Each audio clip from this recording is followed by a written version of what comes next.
Hello, my friends, and welcome back. Well, my fellow Americans, I have some very bad news.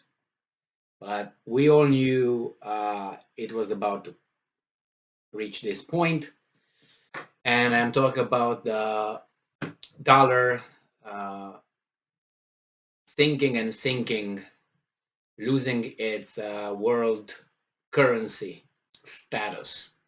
The same is true for euro, but guess what?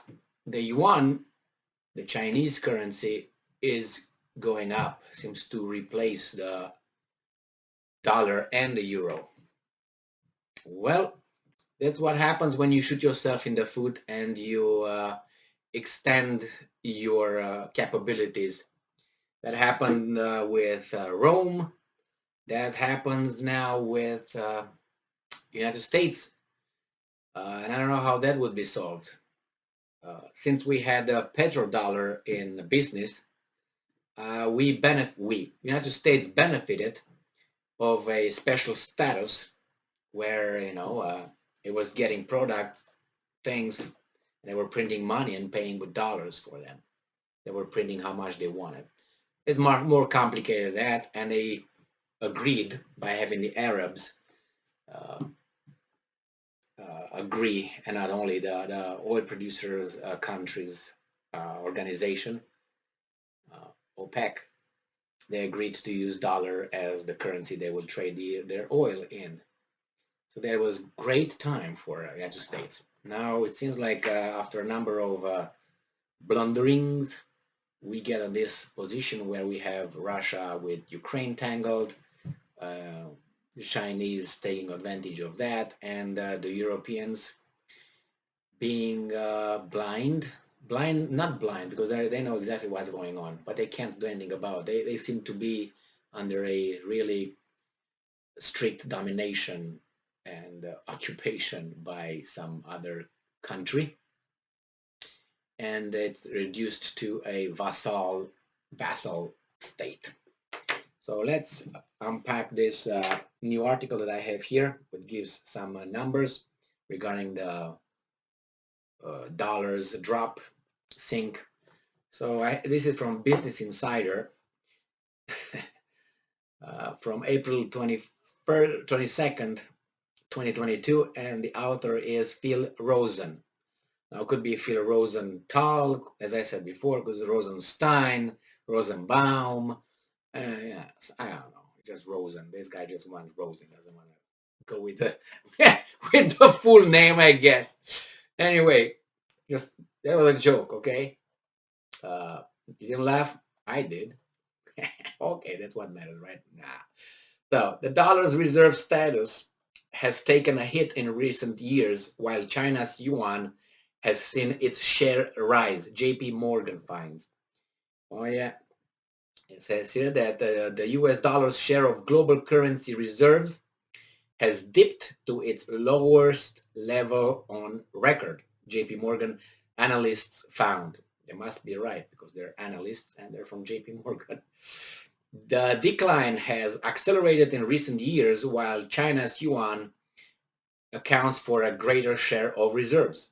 Sanctions against Russia could exacerbate the trend of diversified currency holdings, JP Morgan said. So we have here that the dollar's allocation dropped below 59% in the fourth quarter of 2021. Before Western sanctions of Russia raised doubts about the reliability of accessing the greenback, that's down from nearly 62% in early 2020 and 65% in 2015. So in 2015, 65%, 2020, 62%, 2021, 59%. The proportion of reserves actively allocated to US denominated assets has declined about 5% since 2018, and the pace has accelerated in recent quarters. JP Morgan analysts, led by Michael Hansen, wrote in a Friday note. Whoops, excuse me. The dollar's decline is even more dramatic when currency values are factored in. It's not good. The recent strengthening of the dollar is making a steeper drop in its reserves status, the bank analyst found. And the shift appears to have gained momentum since U.S. trade war with China began in 2018. The trend signals that a clear move towards more diversified currency holdings is underway. And it's possible that current sanctions against Russia's central bank will exacerbate these effects down the road.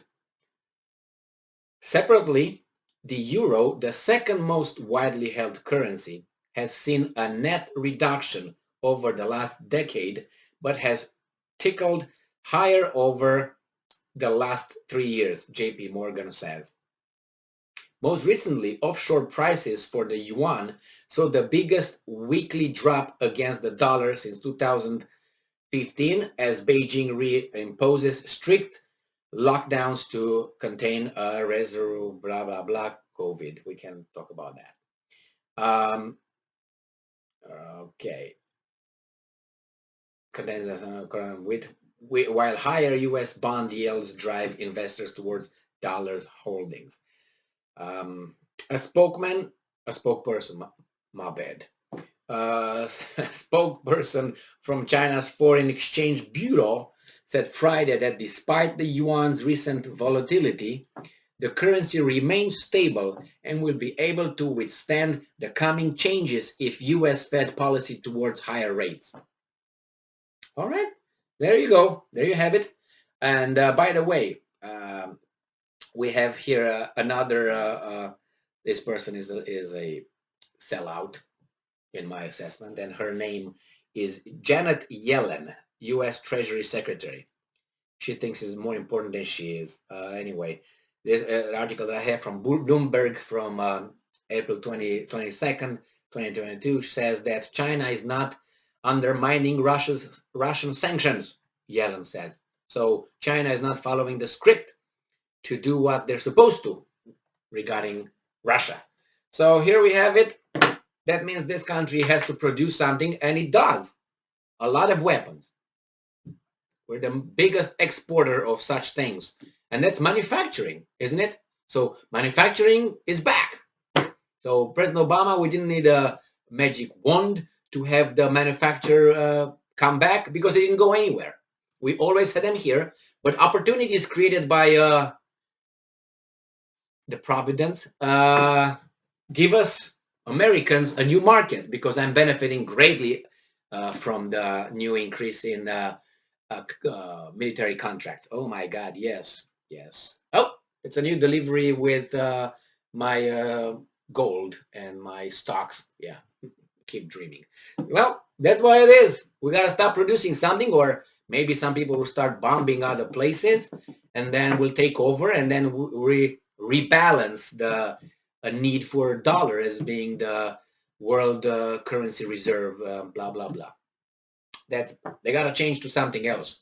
Now they've been making or printing money from thin air. Now what's going to be it? Print air from paper money. So like a development, but it's been a trend. It's been obvious. That's what you do when you want to shoot your country in your foot. So the country shoots itself in its foot. All right. Thank you for being with me again today. Stay strong, stay smart, look for the truth, and be just. See ya.